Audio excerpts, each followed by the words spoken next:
सत्ता को हम तीन भागों में बांट सकते हैं।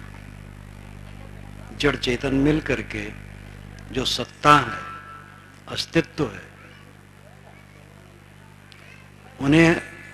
उसे हम तीन भागों में बांट सकते हैं। आदिदैविक, आदिभौतिक और आध्यात्मिक। आदिदैविक क्षेत्र जड़ प्रकृति का क्षेत्र है।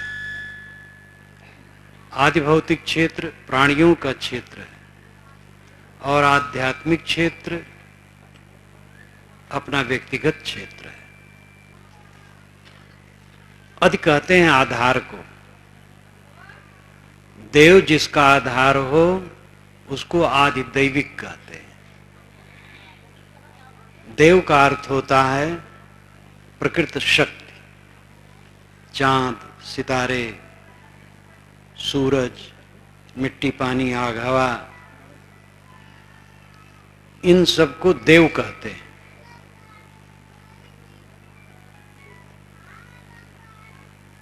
इनका जहां तक विस्तार है ये आदिदैविक क्षेत्र है। इसको कौन चलाता है? भगवान चलाता है। भगवान क्या है? कुछ पता नहीं। लोग कह देते हैं भगवान चला। पानी कौन बरसाता है? भगवान बरसाता है। तो गुजरात को, महाराष्ट्र को अधिक पानी बरसा करके क्यों उसने नुकसान दिया?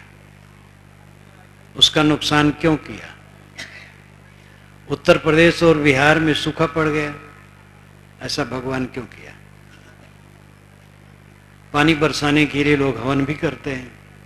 हवन से पानी नहीं बरसता। पानी बरसने के अपने कारण हैं जो प्राकृतिक हैं, उनमें चेतना नहीं, स्वभाव है। एक कुत्ता दौड़ता है, बच्चे बीच में खेलते हैं, तो जब वहां आएगा तो बच्चों को बचा करके वो जाएगा, बच्चों के ऊपर नहीं जाएगा। लेकिन बाउंडर आया तो बच्चों को पटक देगा, क्योंकि बवंडर में स्वभाव है, ज्ञान नहीं है। उसकी क्रिया ज्ञानयुक्त नहीं है, स्वाभाविक है, जड़ क्रिया।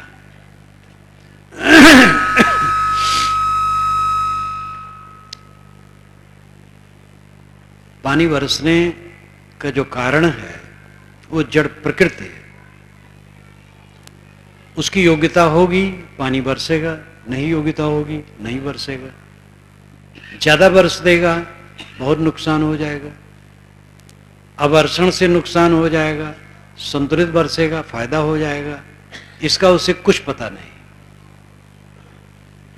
जोर से बाढ़ आए, वरुण देवता की आप प्रार्थना करें, कोई फायदा नहीं।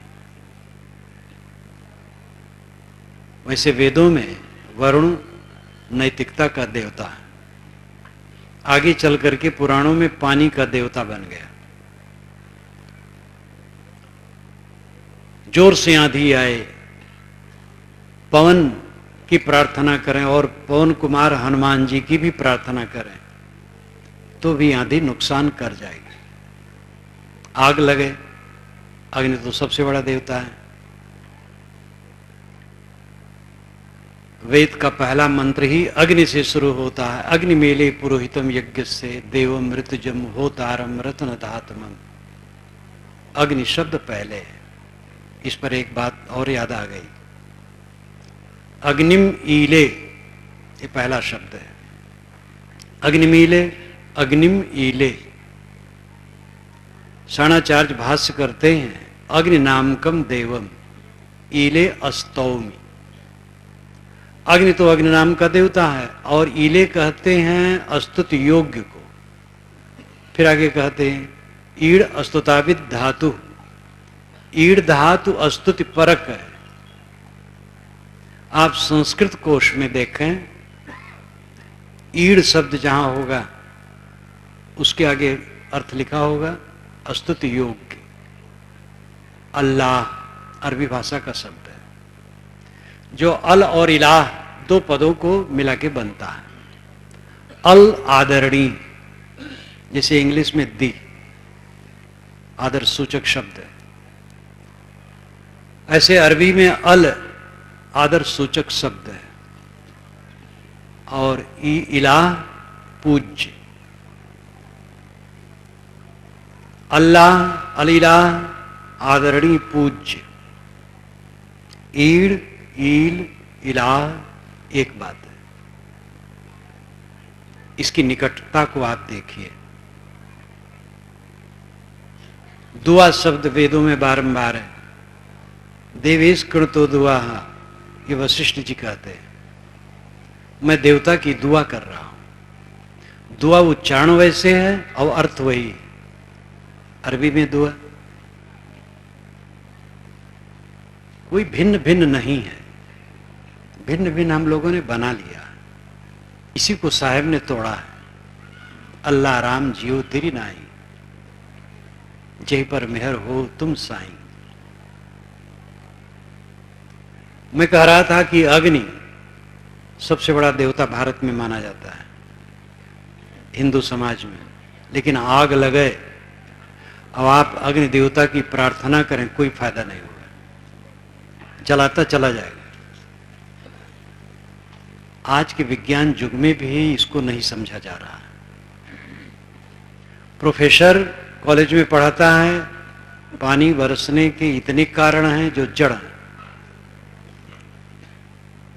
लेकिन जब वो घर में होता है तो पानी नहीं बरस रहा होता है, फसल सूखती होगी, तो कहता पता नहीं भगवान क्यों नाखुश है जो पानी नहीं बरसाता है। कॉलेज में जो कारण कार्य की व्यवस्था समझता है वही घर में भावनाओं के अधीन हो जाता है। ये विवेक की दृढ़ता की कमी है। अंधविश्वास में समाज डूबा है। आदि दैविक क्षेत्र जड़ प्रकृति का क्षेत्र है। मैंने कहा अधिनाम आधार, देव जिसका आधार हो वो आदि दैविक क्षेत्र है, और देव का अर्थ होता है जड़ प्रकृति। ये वैदिक दृष्टि से मैं कहता हूं, वेदों की ऐसी बात है। देव जड़ प्रकृति को कहते हैं।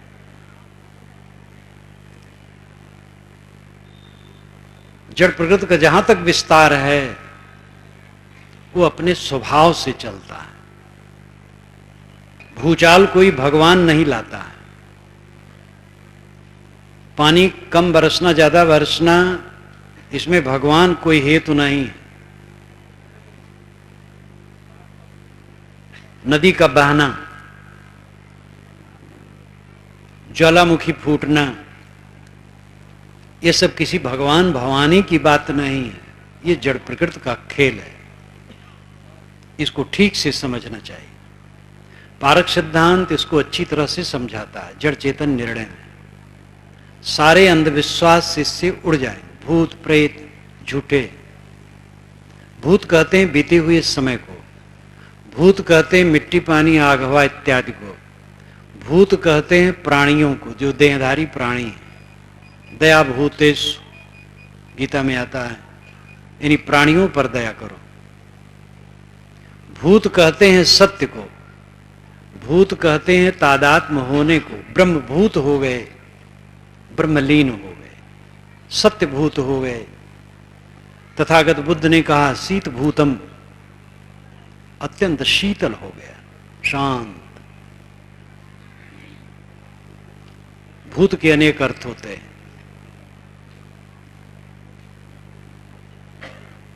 जड़ तत्व का जहां तक पसारा है, ब्रह्मांड की क्रिया है, वो प्राकृतिक है।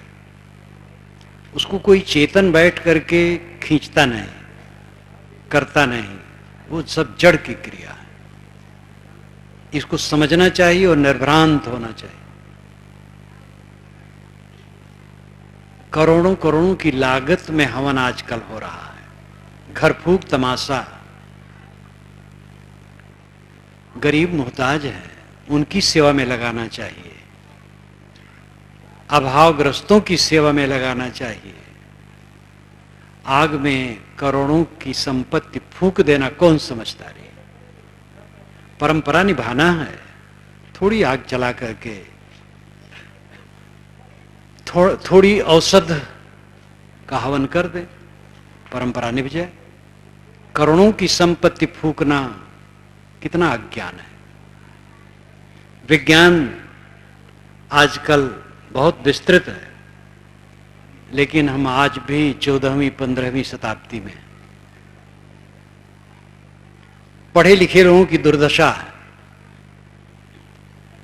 अंगूठियां जितनी दुनिया में पहनी जाती हैं 95% पढ़े लिखे लोगों में पहनी जाती है। धनी और पढ़े लिखे लोगों में अंगूठियां पहनी जाती हैं, और ग्रह शांति के लिए पहनी जाती हैं, शुभ के लिए पहनी जाती हैं। ग्रह शांति तो कुछ नहीं, गंदा भोजन, गंदे हाथ से लोग भोजन करते हैं, अंगूठियों में गंदगी जमती है और उसी हाथ से भोजन करना। पढ़े लिखे लोगों की दुर्दशा है। बड़े बड़े धार्मिक पाखंडी ये धनवानों, शिक्षितों और नेताओं को फंसाते हैं। सब नेता नहीं, सब धनवान नहीं, सब विद्वान नहीं, लेकिन अधिकतम इन्हीं लोगों को फंसाते हैं। पढ़ लिख करके भी आज तक कितना विकास हुआ है। क्लर्क लोग हो गए हैं, तेज तर्रार थोड़ा हो गए हैं, दूसरे को धोखा देने के लिए आगे हो गए हैं। सब तो धोखा नहीं देते, लेकिन विद्या का दुरुपयोग खूब हो रहा है। हर चीज का दुरुपयोग होता है आदमी जब गलत होता है। विज्ञान को हमें ठीक से समझना चाहिए। कारण कारज की सर्वत्र व्यवस्था है, विश्व के शाश्वत नियम है, उसी के तहत होता है। कोई जादूगर इसको नहीं कर रहा। जड़ चेतन के भेद को समझने की जरूरत है। तो आदिदैविक क्षेत्र प्राकृतिक क्षेत्र है, जड़ का क्षेत्र है। उसमें किसी देवता, ईश्वर, भगवान को प्रेरक बताना भ्रांति पैदा करना। पानी भगवान बरसाता है, अधिक क्यों बरसाता है? कोई सचैतन्य दयालु पानी बरसाएगा तो खेत में बरसाएगा, सड़क पर नहीं बरसाएगा, क्योंकि सड़क पर लोग चलते हैं, कीचड़ हो जाता है। धान के खेत में ज्यादा बरसाएगा, गेहूं के खेत में कम बरसाएगा। बाजरा के खेत में कम बरसाएगा, धान के खेत में ज्यादा बरसाएगा, क्योंकि धान में ज्यादा पानी चाहिए, बाजरा में कम चाहिए। इन सब बातों से भी आपको परीक्षा करने की जरूरत है। अंधविश्वास में लटके लटके कब तक पड़े रहेंगे? आदिदैविक क्षेत्र जड़ प्रकृति का क्षेत्र है, जो अपने स्वभाव से निरंतर गतिशील है। दूसरा है आदि भौतिक क्षेत्र, भूत नाम प्राणी। एक अर्थ भूत का होता है प्राणी, देहधारी प्राणी। प्राणियों का समूह आदि भौतिक क्षेत्र है। प्राणियों में मनुष्य की विशेषता है, अन्य प्राणियों पर भी दया होनी चाहिए। जितना बन सके किसी को तकलीफ नहीं देना चाहिए। मनुष्यों की विशेषता है। परमात्मा कहां मिलेगा? आदि भौतिक क्षेत्र में हम देखें प्राणियों का समूह, ये विराट स्वरूप परमात्मा। देखो यहां परमात्मा बैठा है, विराट स्वरूप परमात्मा। ईश्वर का विराट स्वरूप नहीं, मानव का, प्राणी का विराट स्वरूप। ईश्वर का विराट स्वरूप काल्पनिक है, मानव का, प्राणी का विराट स्वरूप स्वाभाविक है। वेद में जहां विराट स्वरूप का वर्णन है वो वैज्ञानिक है। सहस्रीर्षा पुरुषा सहस्राक्ष सहस्रपाद सभूमिम विश्वतो वृत्तातिष्ठत् दशांगुलम। जिसके हजारों हाथ पैर सिर ग्रीवा हैं, पूरी भूमि में लपेट के बैठा, 10 अंगुल के ऊपर, ये इसका अर्थ होता है।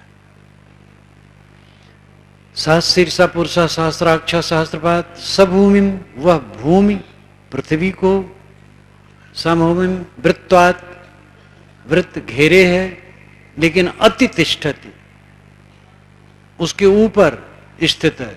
दशांगुलम, बाहर और भीतर दोनों का वर्णन है।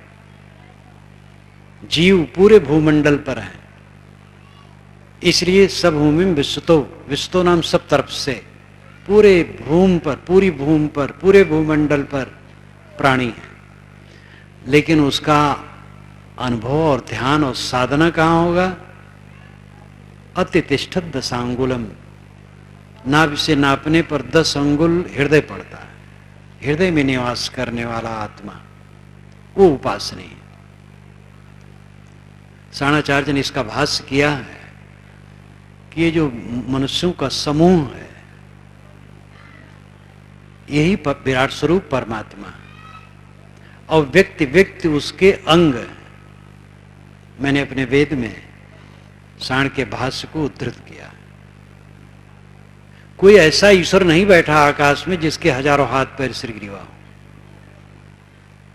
विराट स्वरूप ये प्राणियों का समूह। वहां से सगुण उपासकों ने अपने अपने तरफ खींच लिया। गीता लेखक कृष्ण भक्त था तो कृष्ण के स्वरूप में विराट स्वरूप दिखा दिया। गोस्वामी जी श्री राम के भक्त थे तो उन्होंने राम के मुंह में ही विराट स्वरूप दिखा दिया। ये सब काल्पनिक है, लेकिन जो वेद का विराट स्वरूप है वो मानवीय है। मानव का समाज विराट स्वरूप है, प्राणियों का समूह विराट स्वरूप है। परमात्मा, जो बाहर का परमात्मा, वो यही है। बाहर के परमात्मा की सेवा करनी चाहिए और भीतर के परमात्मा का ध्यान करना चाहिए। बाहर का परमात्मा बाहर बैठा है, भीतर का परमात्मा भीतर बैठा है। जब हम आंखें खोलें, ये बाहर का परमात्मा दिखाई देता है। कबीर साहब कहते हैं, खुले नयन हंसी हंसी पहचानो, सुंदर रूप निहारो। मैं खुले नेत्रों से हंस हंस के पहचान रहा हूं, सुंदर रूप निहार रहा हूं। प्राणी प्राणी भगवत स्वरूप है, इसमें छोटा बड़ा कौन है? युक्ति, प्रत्यक्ष, युक्ति और प्रमाण, तीन की जरूरत है। प्रत्यक्ष में देखते हैं सब एक द्वार से पैदा होते हैं। एक जनी जना संसारा, कौन ज्ञानते भयो ने नारा, साहब कहते हैं। प्रत्यक्ष में देखा जाता है एक ही ढंग से सब पैदा होते, तो छोटा बड़ा कौन है? गुण कर्मों से छोटे बड़े लोग होते हैं। युक्ति प्रमाण है कि हर आदमी को पाप पुण्य लगते हैं, चाहे उसका नाम ब्राह्मण हो, चाहे क्षत्रिय, चाहे वैश्य, चाहे शूद्र, चाहे हिंदू, चाहे मुसलमान, चाहे ईसाई, चाहे यहूदी, चाहे स्त्री, चाहे पुरुष, सबको पाप पुण्य लगते हैं। राग, द्वेष, ईर्ष्या इत्यादि के कर्म करेंगे, उनका मन खराब होगा। दया, क्षमा, शील, सदाचार से चलेंगे, उनका मन पवित्र होगा। तो उसमें कौन योग्य है, कौन अयोग्य है? जो लोग मानते हैं अब्राह्मण ज्ञान के अधिकारी नहीं है, युक्ति से कहां मानते हैं? युक्ति क्या है? अगर अब्राह्मण ज्ञान का अधिकारी नहीं है तो अब्राह्मण कर्म का अधिकारी नहीं है, उसको पाप भी नहीं पड़ता होगा। वो जेल क्यों जाए? जेल भी नहीं जाना चाहिए। अगर वो हत्या करे तो जेल जाता है, चोरी करे तो जेल जाता है, इसका मतलब कर्म उसको लगते हैं। तो ज्ञान का कर्म कैसे नहीं हो सकता है? जब स्त्री को गलत कर्म करने से सजा मिलती है तो अच्छा कर्म करने से उसका कल्याण कैसे नहीं होगा? प्रत्यक्ष सृष्टि क्रम एक है और युक्ति यह है कि स्त्री पुरुष और मानव मात्र को कर्म संस्कार लगते। जिनको कर्म संस्कार लगते हैं, पाप पुण्य लगते हैं, वे ज्ञान के अधिकारी हैं। ज्ञान का अनधिकार कहना अपराध है, अपराध ही नहीं पाप है। प्रमाण तीसरा है, शास्त्र। पंडितों का शास्त्र जो बीच का है उसमें गड़बड़ है। ऋग्वेद को लें, किस जगह लिखा है कि कौन आदमी अछूत है और ज्ञान का अधिकारी नहीं। शूद्र कहे जाने वाले बंधु वेद मंत्रों के रचयिता हैं, सवर इत्यादि। 1 दर्जन से अधिक स्त्रियां हैं जो वेद मंत्रों की रचयिताएं हैं। मैंने अपने वेद की भूमिका में उन सब का नाम दिया और नंबर दिया है कि कौन कौन मंत्र कहे हैं। जब वे वेद मंत्र को बना सकते हैं, पढ़ कैसे नहीं सकते हैं? और ज्ञान उनको कैसे नहीं हो सकता है? समानी प्रभा सौवन भागा, ये अथर्ववेद के मंत्र का अंश है। हमारी पौशाला को हम एक साथ भोजन लें, प्रमाण तो ऐसा नहीं है। हिंदू समाज का जो मूल ग्रंथ वेद है उसमें तो ऐसा प्रमाण नहीं मिलता है कि कोई मनुष्य अछूत होता है। यद्यप पुस्तक प्रमाण परम प्रमाण नहीं है। कबीर साहब के ख्याल से कहीं वेद में भी लिखा हो अगर ऐसा तो नहीं मानना चाहिए। वेद किताब कहा कि झूठा झूठा जो न विचार है। वेद किताब को झूठा नहीं कहते, झूठा वह जो विचार नहीं करता। वेद किसने लिखे? मनुष्य ने। मनुष्य बड़ा है, इसलिए हर जगह विचारक होने की जरूरत है। मानव समाज,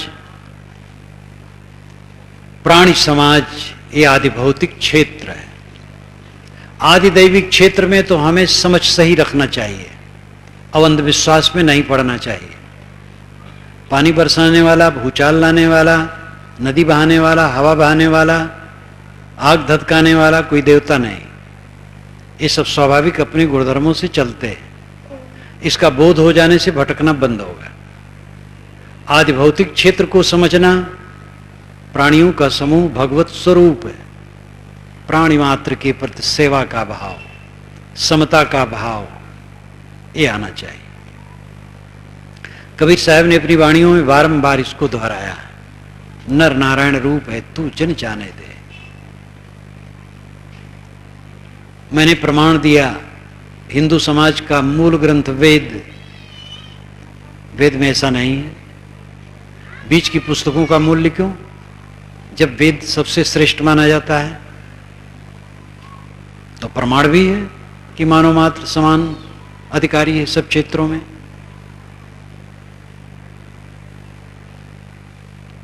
पंच एमिरे जनः, ये ऋग्वेद में आता है। पंच एमिरे जनः, पंच जनः एमिरे। एमिरे नाम हवन करना। पंच जन हवन करते हैं। पंच जन कौन है? साण बताते हैं अपने भाष्य में, ब्राह्मण, क्षत्रिय, वैश्य, शूद्र, निषाद।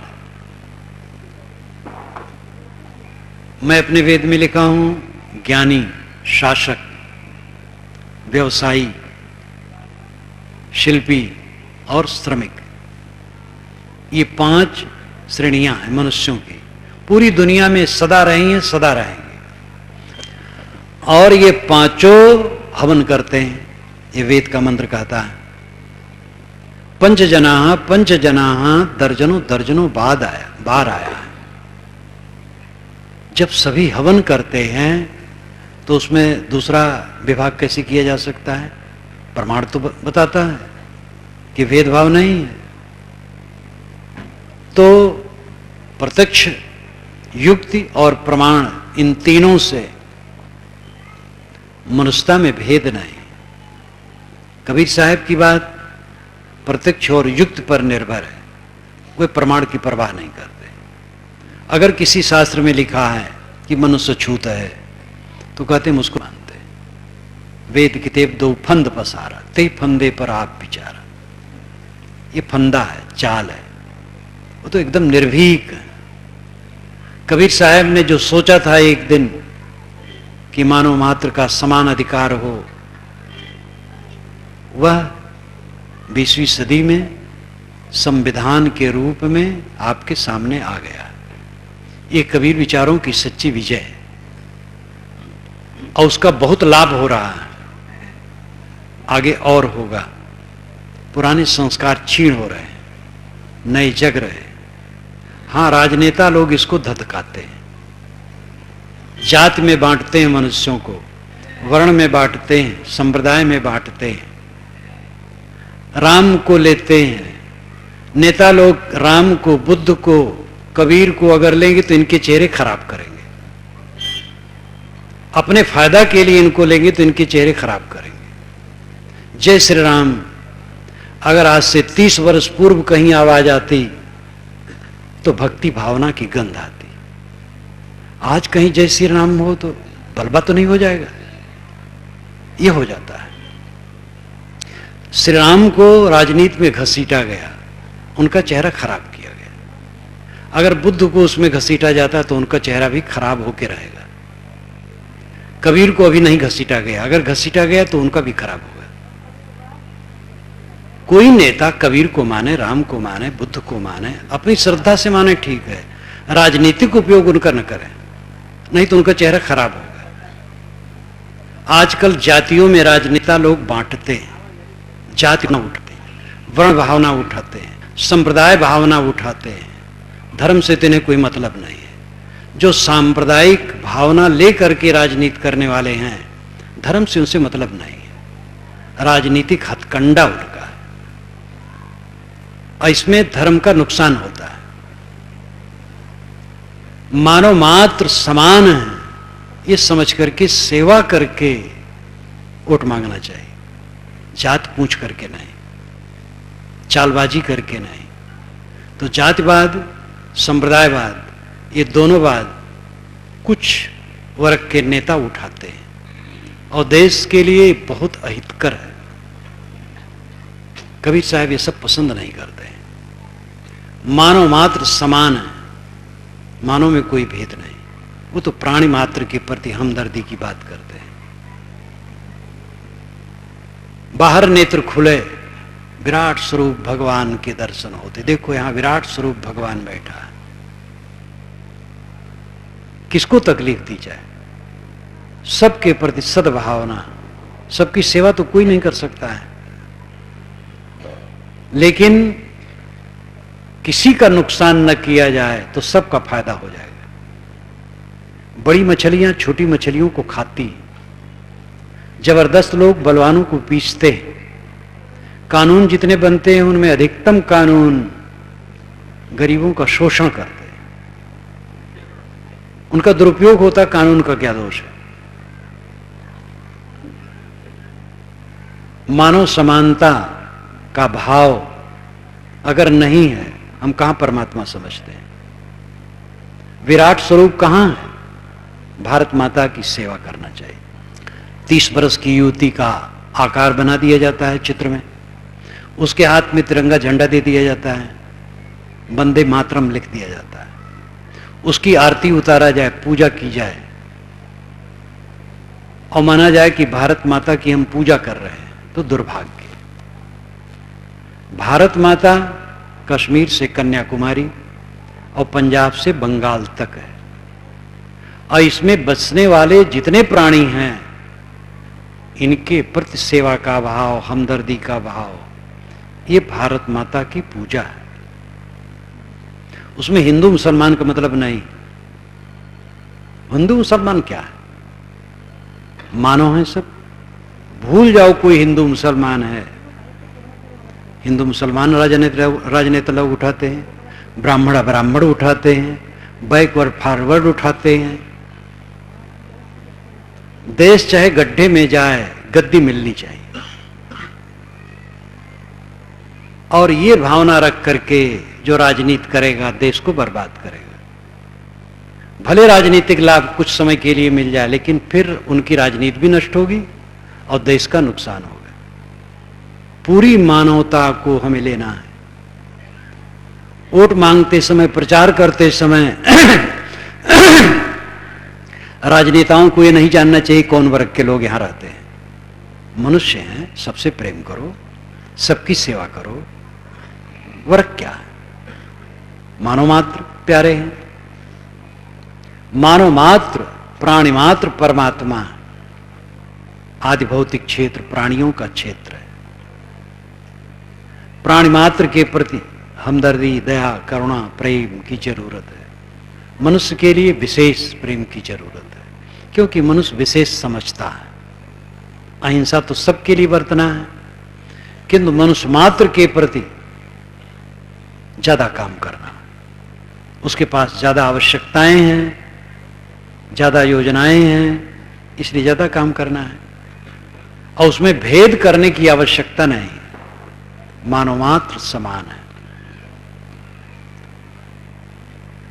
सगुण भगवान अगर कहीं है तो ये प्राणियों का समूह है। और सगुण भगवान कहीं, विष्णु भगवान 4 हाथ वाला एक बना दिया जाता है, विष्णु भगवान, उसकी पूजा की जाती है, हम कहते वैष्णु। विष का अर्थ होता है प्रवेश करना। जो सब में प्रविष्ट है वो विष्णु है। विष्णु के भेद हम जड़ चेतन दोनों में मान सकते हैं। जड़ प्रकृति में जो उसके नियम प्रविष्ट है वो विष्णु है, और उसकी द्वारा सब संचालन होता है। पानी बरसना, भूचाल आना, फूलों का खिलना, नदियों का बहना, हवा का बहना, पिंडांड ब्रह्मांड की क्रियाओं का होना, जड़ द्रव्यों में जो गति है वही उसका नियम है, और सब में प्रविष्ट है। वो आदिदैविक क्षेत्र का विष्णु है, आध्यात्मिक क्षेत्र का, आदि भौतिक क्षेत्र का विष्णु है, सबके अंदर में आत्मा प्रविष्ट है, वो विष्णु है। इसलिए विष्णु भगवान बाहर का विष्णु समाज है, भीतर का विष्णु अंतरात्मा है। सगुण और निर्गुण कहा जाता है, कबीर निर्गुणवादी हैं, सगुणवादी नहीं। कबीर निर्गुणवादी हैं, सगुणवादी हैं, सगुण निर्गुण से ऊपर हैं। शब्दों में ना अटकना चाहिए। वे सगुण भी मानते, निर्गुण भी मानते, दोनों से ऊपर भी मानते। सगुण बाहर है, भीतर निर्गुण है। आंखें खुले, सगुण भगवान को देखो, आंखें बंद करो, निर्गुण भगवान अंदर में बैठा है, चैतन्य आत्मा। सगुण भगवान की पूजा है प्राणियों की सेवा। चित्र और मूर्ति ये प्रतीक है, स्मारक है। चित्र मूर्ति आप पूछते हैं, पूछ सकते हैं, लेकिन उनकी पूजा क्या है? साफ रखना। अगर दाल भात खाते हैं तो खिला सकते हैं, नहीं खाते हैं वो खिलाते हैं, ये भावुकता है। कबीर साहब ये आज्ञा नहीं देते, जब खाते नहीं तो क्यों खिलाते हो? जब वो आशीर्वाद नहीं देते तो प्रणाम करने की क्या जरूरत है? बस देखो, मन में अच्छा भाव आएगा, हो गया। जो आशीर्वाद दे उसका प्रणाम करो, जो खाए उसको खिलाओ। चित्र और मूर्ति की पूजा इतने साफ रखना। आप अपने घर में किसी महापुरुष का चित्र टांग दिए, बाहर से आए उस पर कुर्ता टांग दिए, ये गलत है।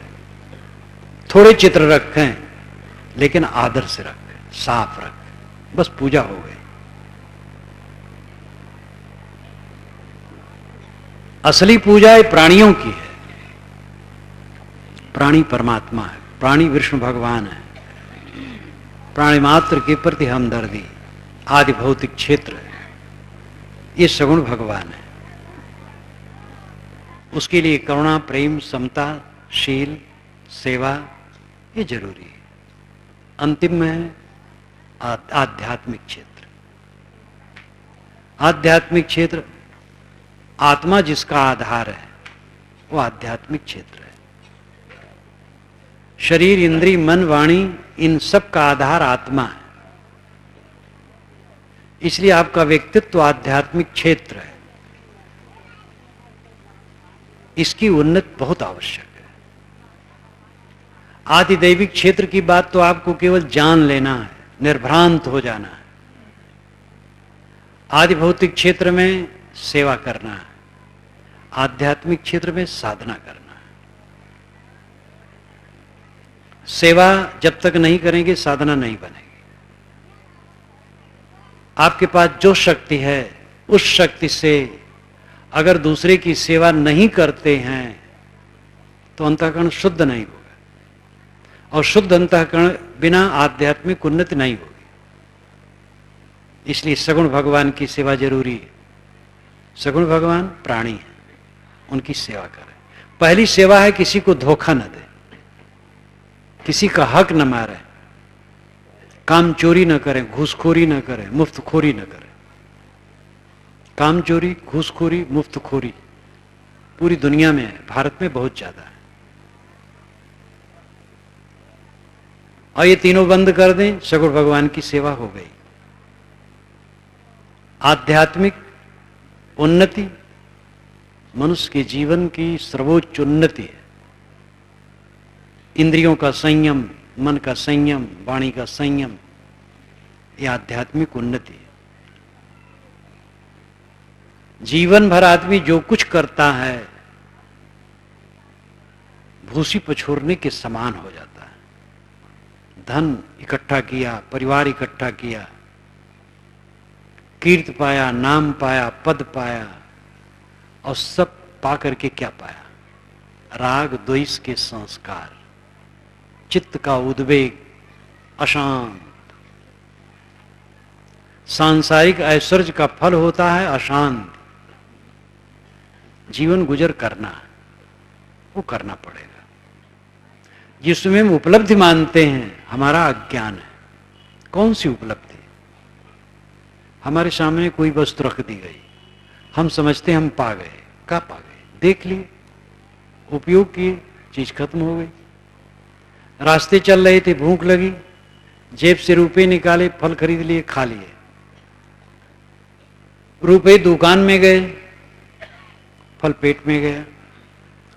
टट्टी होकर के कुछ अंश निकल गया, कुछ रस बन करके शरीर में हो गया, कुछ तो रहा नहीं। काम हो गया, रहा कुछ नहीं। मिलता है, छुटता है। मिलना एक धोखा है, मिलता उलता कुछ नहीं। दिखाई देता है, जानने में आता है, फिर खो जाता है। बचपन से आज तक आप सब खो चुके हैं, आज का भी खो जाएगा। और इन्हीं खिलौनों में आदमी उलझा रहता है, समझता हम उन्नति कर रहे हैं। उन्नति है जब मन निर्मल हो, शीतल हो, संयत हो, शांत हो, उद्वेग शून्य हो, तब उन्नति मानी जाएगी। यह आध्यात्मिक उन्नति जीवन की परम उन्नति है। परम सुख, आत्यांतिक सुख, ब्रह्मानंद, अनेक शब्दों में जिसको व्यक्त कहते हैं, व्यक्त करते हैं, वो क्या है? मन की चिंता शून्य अवस्था।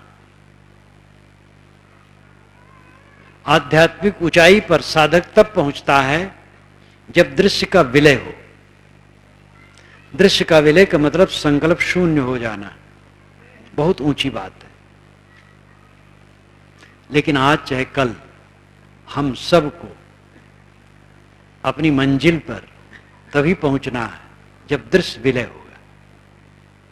साधना ऐसी ऊंची होगी कि साधक समय समय से बैठेगा और चित्त शून्य हो जाएगा। संकल्प शून्य, शांत, कोई संकल्प नहीं। इस साधना की सीमा है। साधना में जैसे मैं कहूं आप लोग ध्यान करें, तो कोई कबीर का ध्यान करेगा, कोई राम का, कोई कृष्ण का, कोई बुद्ध का, कोई और का, कोई अपने गुरु का कर सकता है, कोई ज्योति का, कोई नाद का, कोई बिंदु का।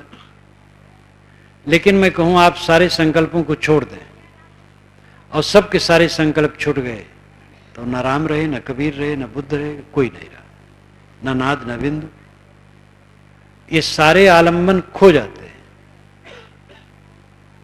आरंभिक साधना के स्वरूप अंतिम नहीं है, अंतिम में भेद नहीं है, पहले भेद है। कोई राम का ध्यान किया, कोई कबीर का, कोई बुद्ध का। लेकिन जब सारा संकल्प छूट गया तो वहां राम रहे, न बुद्ध रहे, न कबीर रहे। संकल्पों में सारे नक्शे उपस्थित रहते हैं, संकल्पों के समाप्त होने पर सारे नक्शे खत्म हो जाते हैं, वहां कोई आकार नहीं रहता है। संकल्प शून्य अवस्था, ये दृश्य विलय अवस्था है, और यह पूरा मजबूत हुए बिना कोई जीवन मुक्त नहीं हो सकता है, परमानंद की प्राप्ति नहीं हो सकती है। इस सभा में ऐसे कितने साधक बैठे हैं जो वर्षों से साधना कर रहे हैं। कुछ साधक हैं शुरू किए, कुछ साधक हैं काफी दूर तक गए, कुछ लोग केवल पहली बार सुन रहे होंगे। सबके लिए फायदेमंद है, सुने तो फिर समझेंगे, फिर सोचेंगे क्या बात है ये। लेकिन जीव चाहता क्या है? महासुख, अनंत सुख, जिसमें दुख न हो। कौन सी ऐसी उपलब्धि है जिसमें दुख न हो? दुनिया की सारी उपलब्धियां दुख लाती हैं, कोई उपलब्धि ऐसी नहीं है जिसमें दुख न हो। बड़े बड़े राजे महाराजे शून्य हो जाते हैं, बड़े बड़े मंत्री लुप्त हो गए, प्रधानमंत्री जवाहरलाल नेहरू, इतने समर्थ पुरुष आज नाम लोग नहीं ले रहे। इंदिरा गांधी इतने दिन तक रही, कौन नाम ले रहा है? शहीदों के मजारों पर लगेंगे हर वर्ष मेले, वतन पे मरने वालों का यही बाकी निशा होगा। हम लोग ये गाते थे अंग्रेज गवर्नमेंट के राज्य में और अंग्रेज गवर्नमेंट के विरोध में, और इस कविता को बनाने वाले की कितनी लंबी आशा थी। शहीदों के मजारों पर लगेंगे हर वर्ष मेले, वतन पे मरने वालों का यही बाकी निशा होगा। जो आत्म उत्सर्ग कर दिए, शहीद हो गए भारत को आजाद करने के लिए, भगत सिंह, चंद्रशेखर आजाद, कई, इनकी कब्रों पर मेले लगेंगे। मेला नहीं लगता। चंद्रशेखर आजाद इस इलाहाबाद के पार्क में मारे गए, वो स्वयं गोली मार लिए, तो वीर पुरुष थे। वे अपने को कभी पकड़ाए नहीं अंग्रेजों के हाथ में, गोली चलाते रहे, एक गोली बची, अपने सीने में मार लिया। बस वो मृत्यु के दिन थोड़ा सा झाड़ बुहार करके औपचारिक पूजा पाठ कर लिया जाता है और कुछ नहीं होता। कौन सी उपलब्धि है दुनिया की जो अनंत सुख दे सके? सारी उपलब्धियां पीड़ा देती है। परम उपलब्धि है आत्मज्ञान, आत्म परिष्कार और आत्म शांति। तथागत ने भी कहा, पटिवासे यत्तमत्तना, आत्मा द्वारा आत्मा में स्थित हो। अत्तना चोदयत्तानम पटिवासे यत्तमत्तना, सोअत्तगुत्तो सतिमा सुखम भिक्खु विहाहिस। आत्मा द्वारा आत्मा को जागृत करे, आत्मा द्वारा आत्मा में विश्राम करे। सोअत्तगुत्तो, वो अत्तगुप्त है, आत्मगुप्त है, आत्म सुरक्षित है, सतिमा अस्मृतमान है। सुखम भिक्खु विहाइस, ऐसा भिक्षु, ऐसा साधक सुखपूर्वक जीवन व्यतीत करता है। आत्मन्येव आत्मना तुष्टः, गीता में कहा गया। आत्मा द्वारा आत्मा में संतुष्ट होना। सत्य जहां कहीं गया है सब बराबर है, गड़बड़ कहा गया वही गड़बड़ है।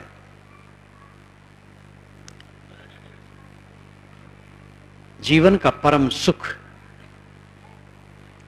आध्यात्मिक उन्नति में। हम धोखे में पूरी जिंदगी बिता देते हैं, उपलब्धियों में, बड़ी बड़ी उपलब्धियां, बड़ी बड़ी उपलब्धियां अंत में धोखा ठहरती। एक थोड़े दिन के लिए प्रधानमंत्री बने थे, नाम नहीं लूंगा। उनका सेवक मुझसे कहता था, फतेहपुर का वो था, कि महाराज मैं उनके देह में पाउडर लगाता हूं, कुछ उनको त्वचा रोग है, रो रहे हैं इस समय।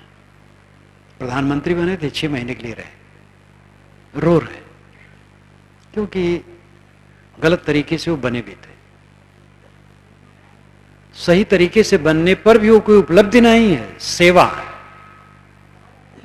सेवा के लिए होना चाहिए। बड़े बड़े महंत मंडलेश्वर जगत गुरु हैं, क्या इससे किसी को शांति मिलेगी? वो भी सेवा की जगह सेवा करना चाहिए, सेवा भूल जाती है।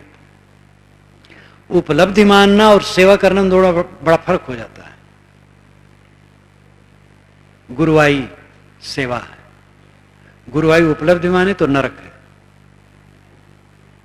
गुरु महाराज के लोग आरती उतारते हैं, आरती उतारने वालों को मन शुद्ध हो सकता है, और गुरु महाराज अपनी आरती कराने में आनंदित हैं तो उनका नरक है। अगर उस सम्मान में खुश हो रहे हैं तो उनका नरक हो रहा है।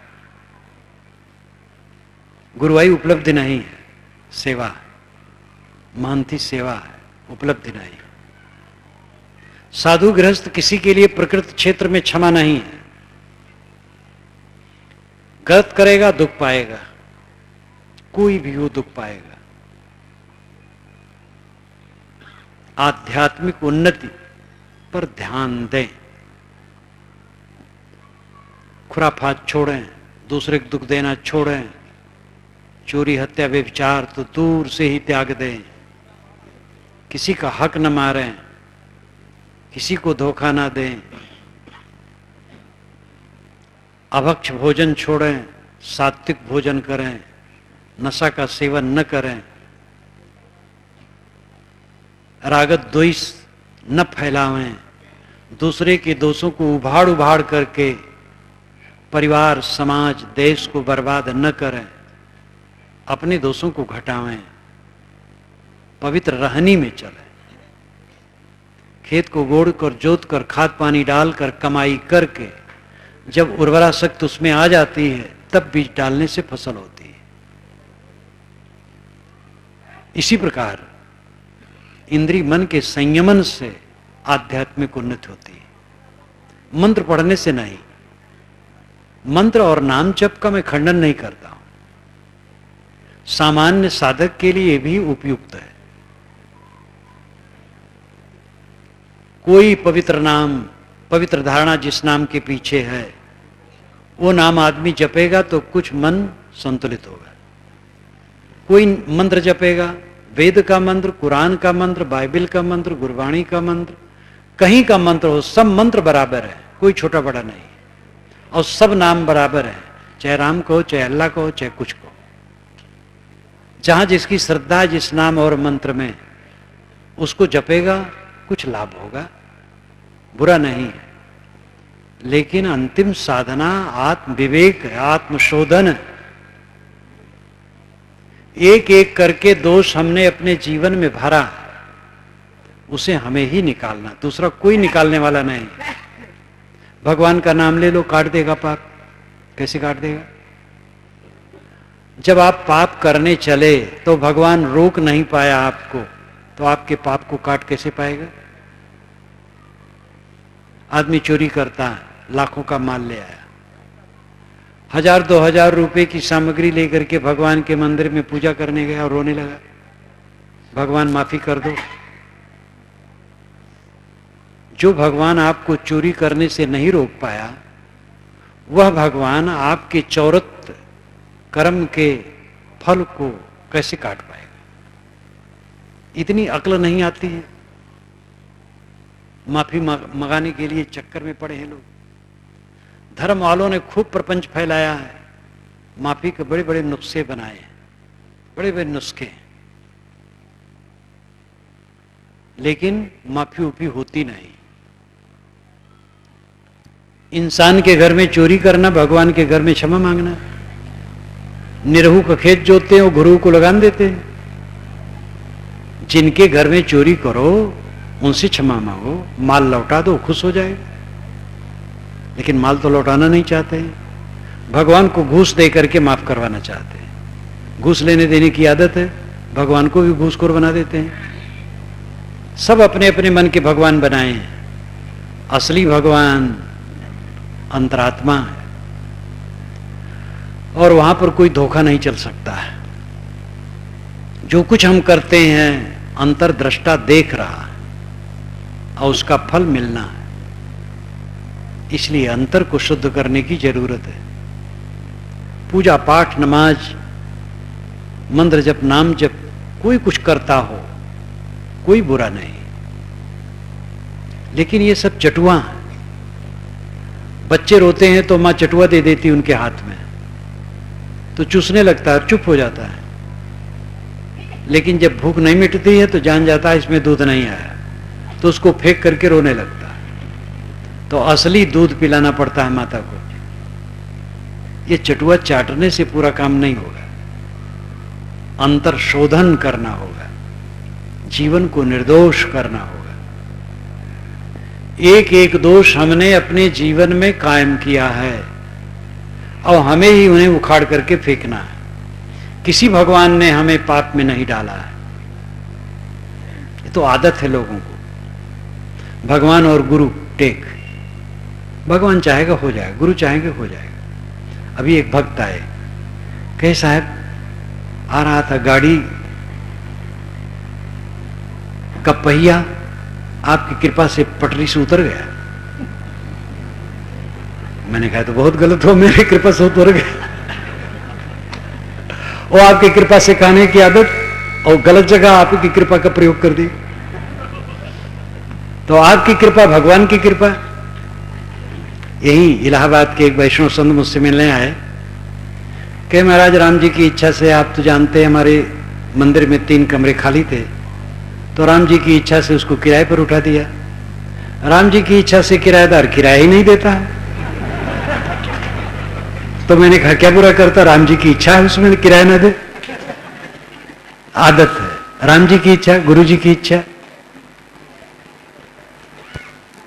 कोई राम आपका बेड़ा नहीं पार कर पाएगा, आपको अपना बेड़ा स्वयं पार करना पड़ेगा। आप स्वयं राम हैं। सुबह मैंने कहा नहीं था, द्वारे तेरे राम जी मिलो कबीरा मोह। आप स्वयं राम हैं, स्वयं जगिए।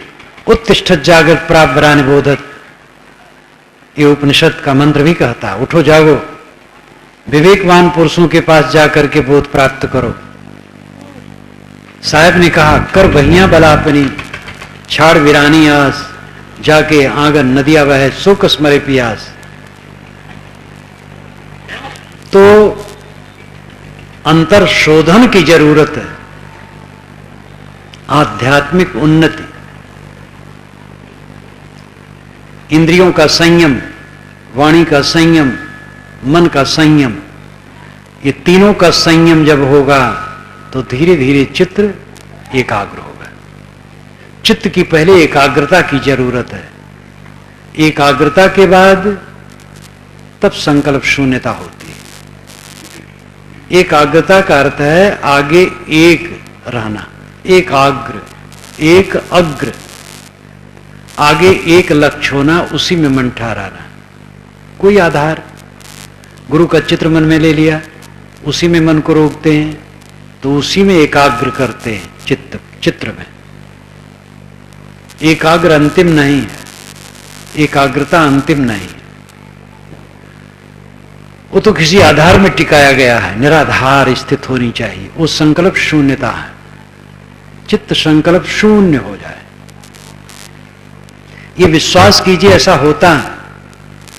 झूठा आदर्श में नहीं कह रहा, पहले के लोग साधे हैं, आज भी साध रहे हैं, इसका आप भी अनुभव कर सकते हैं। साधना कीजिए, कुछ क्षण के लिए वो अवस्था आएगी, फिर उसको बढ़ाइए, बढ़ जाएगी। और ऐसा क्षण आपको आएगा कि आप जागृत में हैं और सारे संकल्प शांत हैं, संकल्प शून्य हो गया।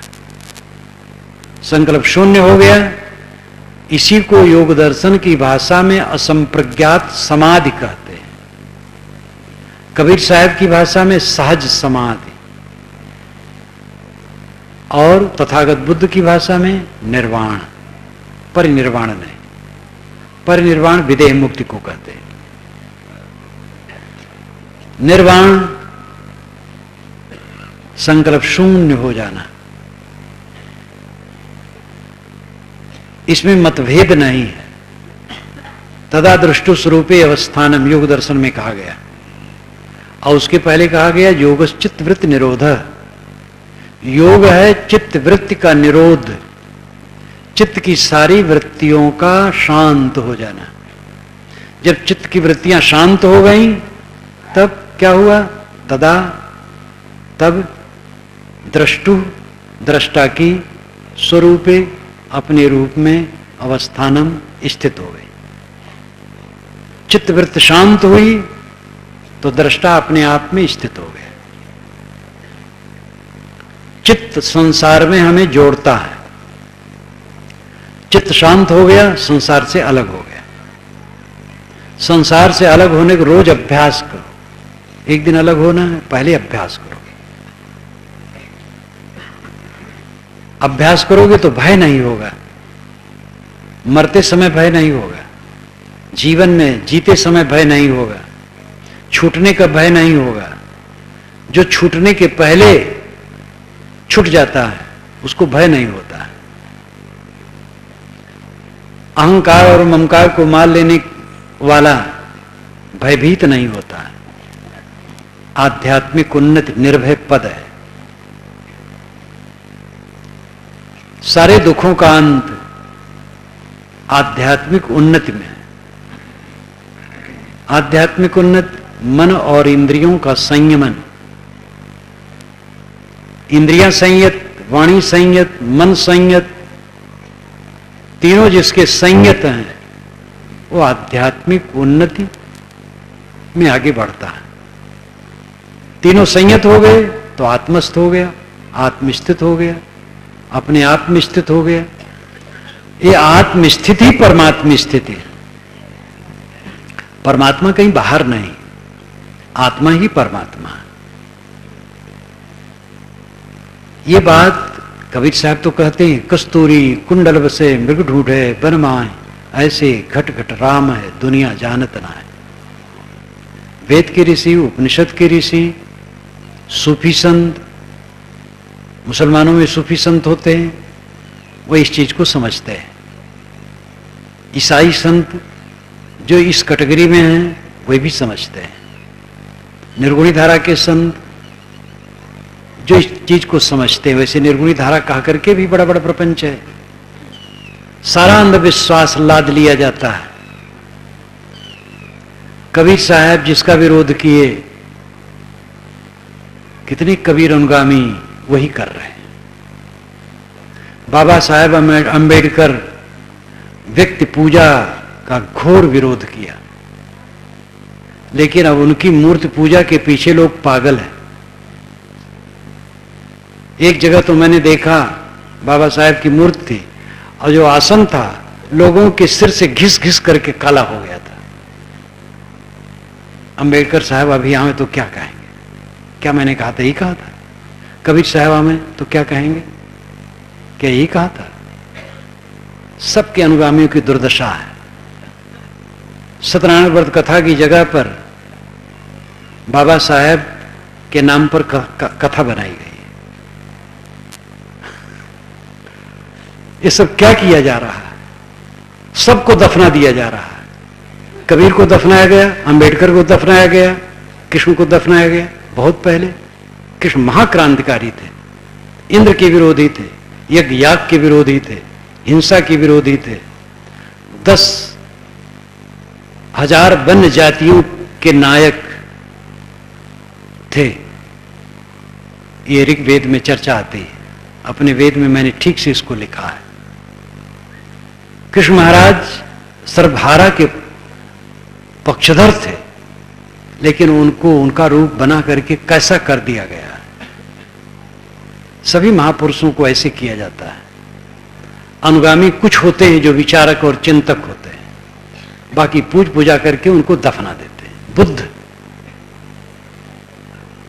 ने जो कुछ कहा कितना गड़बड़ किया गया। मंत्र तंत्र जंत्र बुद्ध के पीछे सब कर दिया गया। ये भी लिखा गया कि बुद्ध के द्वारा सृष्टि होती है। ये भी लिखा गया कि बुद्ध दुनिया में कभी नहीं है, वे तुष्ट लोक में सदैव रहे, उनकी छाया यहां आई है। बुद्ध यहां जमीन पर घूमे, पात्र लेकर के भिक्षा मांगे, भक्तों को अच्छा नहीं लगा। तुष्ट लोक में वो रहते हैं। पंडितों का सारा पाखंड बौद्धों में, कबीरपंथियों में, निर्गुणी धारा में, सब में फैल गया, क्योंकि लोभ खास बात है। लोभ पाप का बाप है। 2 नंबर का धंधा चमत्कार है। धर्म वाले चमत्कार को छोड़ते नहीं। राजनेता, वकील और व्यापारी अपनी झूठाई के लिए बदनाम है और धार्मिक अपनी झूठाई के लिए प्रशंसित है। हमारे गुरु जी आकाशगामी हैं, 500 वर्ष के हैं, जो चाहे कर सकते हैं। बहुत सारे चमत्कार हैं, सब झूठ है। चाहे जिस महापुरुष के लिए चमत्कार लिखा गया हो, कहा गया हो, सब का सब पूरा झूठ है। सब महापुरुष केवल मनुष्य थे और कार्य व्यवस्था के विरुद्ध कोई कुछ नहीं कर सकता है। 1000 महात्मा नहीं, 1000 ईश्वर मिलकर के एक मरी हुई मक्खी नहीं जिला सकते। जो नियम है प्रकृति का, वो नियम है। लेकिन महात्मा और पंडित और ज्ञानी जी और पादरी जी और मुल्ला जी ये नहीं कहना चाहते, क्योंकि ये कहेंगे पूजाई बंद हो जाएगी। एक महात्मा ने मेरी पुस्तकें जब पढ़ी तो उन्होंने कहा महात्मा को पैसा नहीं मिलेगा।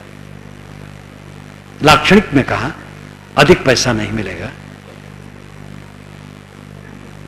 पैसा के लिए 2 नंबर का धंधा दुनिया में है, ये धर्म में भी है। ये मनौती करो हो जाएगा, हमारे गुरु जी सब कुछ कर देंगे, हमारे देवता सब कुछ कर देंगे, और देवता आप चुरा जाते हैं। जिस देवता की पूजा करके हम सब लाभ चाहते वो देवता रात में चुरा गए।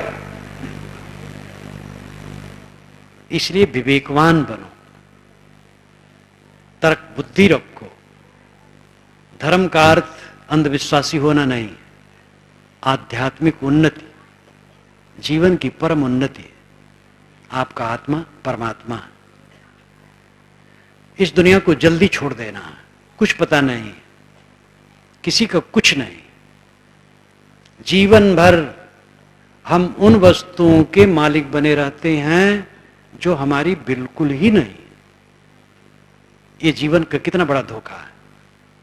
इस हकीकत को समझें, अपने को आसक्ति से ऊपर उठाएं, इंद्रियों मन का संयम करें और दृश्य विलय का काम करें। ये भाषा कुछ साधक समझेंगे। दृश्य विलय, संकल्पों का शांत कर देना, आध्यात्मिक पूरी ऊंचाई है।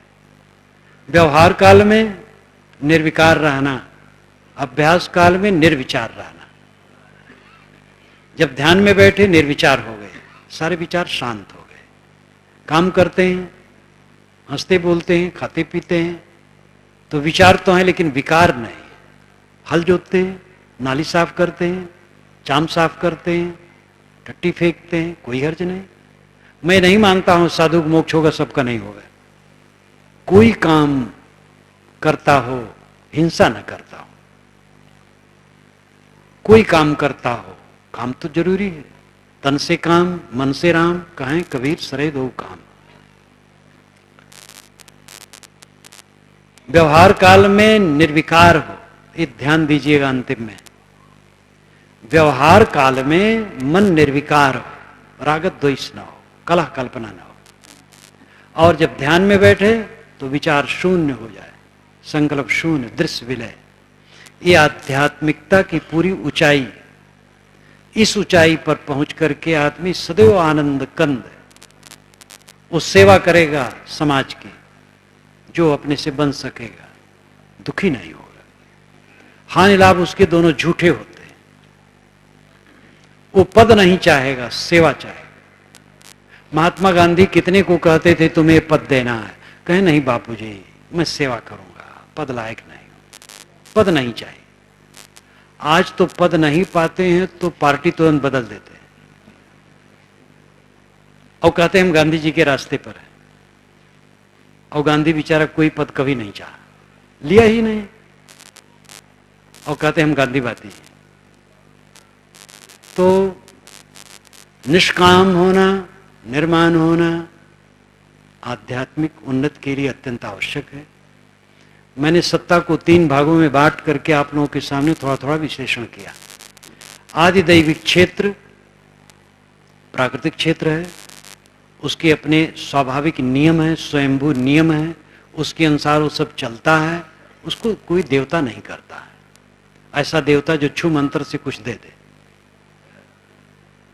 उसके विषय में ठीक से समझ करके निर्भ्रांत होना चाहिए। और आदि भौतिक क्षेत्र का जो परमात्मा है वो प्राणियों का समूह है, उसके प्रति हमदर्दी, सेवा, सद्भाव होना चाहिए। आध्यात्मिक क्षेत्र का देवता आत्मा है, अपने मन इंद्रियों के संयम से आत्मा की पूजा मानी जाएगी जब आत्मा क्लेश से मुक्त हो जाए। इसी जीवन में रहते रहते दुख न हो, मन में पीड़ा न हो, उद्वेग न हो, संताप न हो, शीतल हो सब समय, ये जीवन की चरम और परम उन्नति, यही आध्यात्मिक उन्नति है और इस तक सबको पहुंचना है।